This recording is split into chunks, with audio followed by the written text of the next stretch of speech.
Hi welcome to civil service simplifier. ഒരു POCSO related കേസോ അല്ലെങ്കിൽ ചൈൽഡ് അബ്യൂസ് കേസോ അറിഞ്ഞതിന് ശേഷം അത് റിപ്പോർട്ട് ചെയ്തിട്ടില്ലെങ്കിൽ പണി കിട്ടും. നമുക്കിതിന്റെ ഡീറ്റെയിൽസിലേക്ക് പോവാം.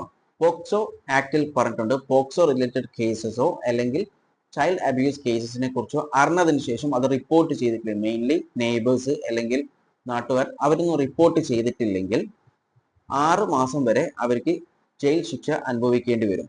അതുപോലെ തന്നെ അതൊരു ഇൻസ്റ്റിറ്റ്യൂട്ടിലാണ് നടന്നിട്ടുള്ളതെങ്കിൽ ഇൻസ്റ്റിറ്റ്യൂട്ടിന്റെ ഹെഡ് അത് റിപ്പോർട്ട് ചെയ്തിട്ടില്ലെങ്കിൽ ആ ഹെഡ് 1 വർഷം വരെ ജയിൽ ശിക്ഷ അനുഭവിക്കേണ്ടി വരും.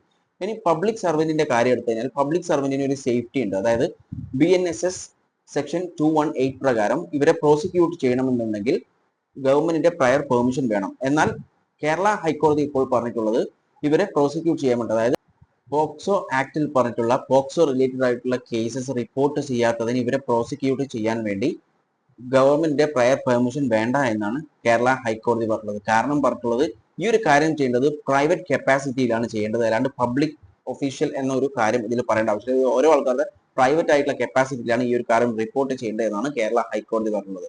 ഇതിനെക്കുറിച്ച് നിങ്ങളുടെ അഭിപ്രായങ്ങൾ കോമെന്റ് ചെയ്യുക. വീഡിയോ ഇഷ്ടപ്പെട്ടാൽ ലൈക്ക് ചെയ്യുക. ഇൻഫോർമേറ്റീവായി തോന്നിക്കഴിഞ്ഞാൽ മറ്റുള്ളവരിലേക്ക് ഷെയർ ചെയ്യാൻ ശ്രമിക്കുക. And thanks for watching me and stay tuned for another video. Okay, thank you.